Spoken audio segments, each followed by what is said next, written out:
이재명 대통령이 취임 100일을 맞아 오늘 기자회견을 열었습니다. 미국 조지아주 한국 근로자 구금 사태 등 당면 외교 현안을 비롯해 경제, 정치, 사회, 문화, 교육 등 다양한 현안에 대해 예정보다 긴 2시간 30분가량 열띤 질의응답에도 응했는데요. 기자회견 현장을 취재한 정치부 이중규 기자와 함께 자세한 이야기 나눠보겠습니다. 이 기자. 네, 대통령실에 나와 있습니다. 네, 지난 30일 기자회견 때는 특별한 각본 없이 추첨을 통해서 현장 기자들의 질문에 이 대통령이 즉답하는 방식으로 이루어졌던 것으로 기억이 나는데요. 이번에는 어떻게 진행됐습니까? 네, 이번에도 추첨 방식을 도입했습니다. 다만 그 핵심 현안을 짚는 대신에 너무 추첨에만 의존했다는 기존의 지적을 의식한 듯이 이번에는 기자단이 주요 공통 질문을 먼저 추렸고 그 후에 추첨을 하는 방식으로 질의응답 방식을 다소 변경했습니다. 공통 현안 질문은 분야별로 2가지씩 마련됐는데요. 미국 조지아주 한국인 구금 사태, 한미 정상회담에 대한 평가와 후속 대응 방안, 검찰개혁 등이 공통 질문 방식으로 이루어졌고 이후에 추첨, 대통령의 직접 지목, 사전에 마련된 독립언론 질문 등 모두 20개가 넘는 질문과 답변이 이어졌습니다. 네, 그렇군요. 먼저 구금된 한국인 근로자를 채운 그 전용기가 우리 시간으로 내일 새벽 이륙할 것으로 보이는데 이와 관련해서는 어떤 내용들이 나왔습니까? 네, 이 대통령은 우선 우리 근로자들이 우리 시간으로 잠시 전인 오후 3시쯤에 구금시설에서 출발해 이동을 시작하게 됐다라면서 당시로서는 정부가 아직 밝히지 않았던 내용을 먼저 공개했는데요.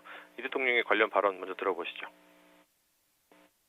가장 최신 정보로는 이번에 오늘 우리 시각으로 오후 3시에 구금시설에서 출발할 예정이라고 합니다.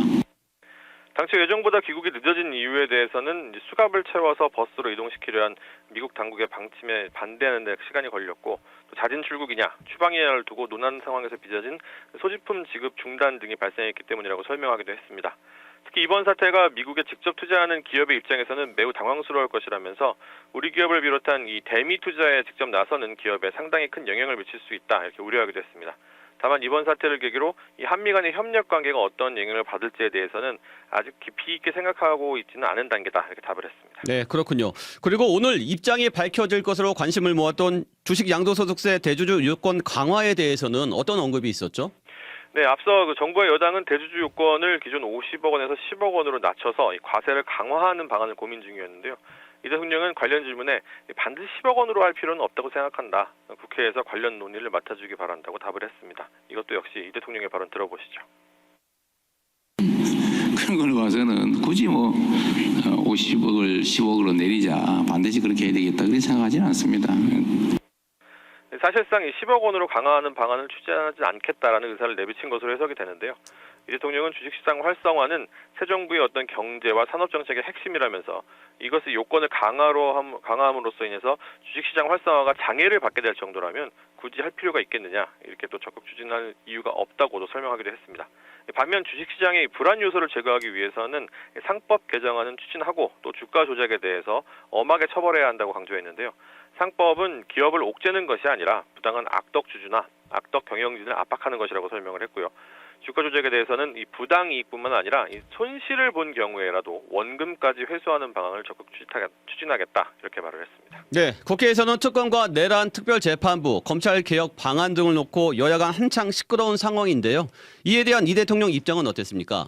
네, 이 대통령 검찰개혁에 대해서는 이 구더기가 싫다고 장독을 없애면 되겠느냐. 구더기가 생기지 않도록 악착같이 막아야 하지 않겠느냐라면서 후속 과제가 무섭기 때문에 개혁을 하지 않을 수는 없다 이렇게 강조를 했습니다.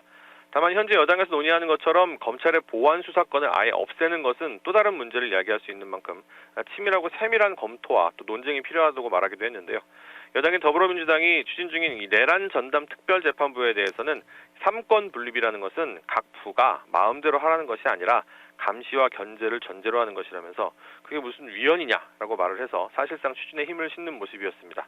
이것도 이 대통령의 목소리 들어보시죠.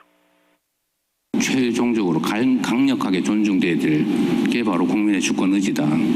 국민의 뜻이 정말로 중요하다고 생각합니다. 위헌 얘기하던데 그게 뭐 위헌이에요? 이 대통령은 이 최고의 권력은 결국 선출된 권력이고 국회는 국민에게 직접 선출된 곳인 만큼 입법부를 통한 국민주권 의지를 존중해야 한다면서 사법부는 입법부가 설정한 이 구조 속에서 헌법과 양심에 따라 판단해야 한다 이렇게 말하기도 했습니다. 네, 여기까지 듣겠습니다. 정치부 이종규 기자 수고했습니다. 지금까지 CBS 박지환의 뉴스톡이었습니다. 노컷으로 보는 뉴스의 새로운 기준. 지금 알림과 구독 설정하시고 함께하세요.